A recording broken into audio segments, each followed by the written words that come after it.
د ملي تلویزیون سره د ملا یعقوب د مرکې مهم ټکي.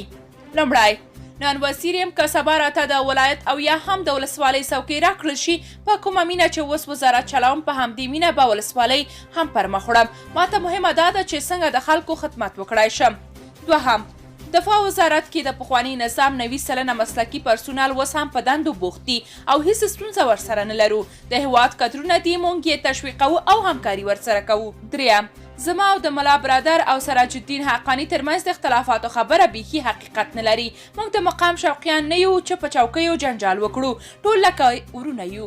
څلورم، موږ د ټول شموله حکومت جوړولو ته ژمن یو، خو دا په دې معنا نه ده چې پخواني مفسدین به بیرته حکومت ته راوړو. دوی خپل امتحان ورکړی او پکې ناکام شوي. نه غواړو چې په هغسې مفسدینو خپل هیواد او حکومت بیا بدنام کړو. پنځم، پاکستان زموږ ګاونډی هیواد دی، د نورو هیوادونو په څیر ورسره ښې اړیکې غواړو، خو په خپلې خاورې د تجاوز حق نه ورکوو. شپږم، تر اوسه مو په ډیورنډ فرضي کرښې د اغزن ته لګولو مخنیوی کړی. وزیرانو شورا ته مو تر سپارلی، دوی به پریکړه کوي چې پاکستان ته د اغزن ته لګولو اجازه ورکړو او که نه. اووم، هغه اوازه چې په راتلونکي پسرلي کې به د مقاومت ډله پیاوړې شي او بریدونه به وکړي، دا هیڅ حقیقت نه لري. اسلامي امارت هیڅ چاته د وسلوال مبارزې حق نه ورکوي او نه څوک دا توان لري چې د امارت ځواکونو سره جګړه وکړي.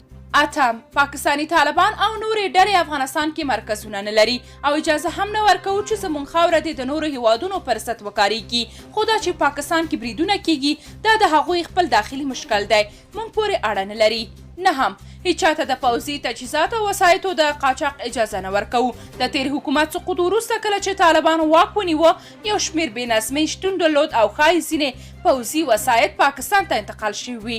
خو دا کوم ویډیوګانې او عکسونه چې رسنیو ته وځي، دا د هغه تجهیزاتو دي چې امریکا پاکستان ته ورکړي دي. درنو لیدونکو، تاسو که د دې موضوع په اړه کوم نظر لرئ، کومنټ کې شریک او چینل سبسکرایب کړئ.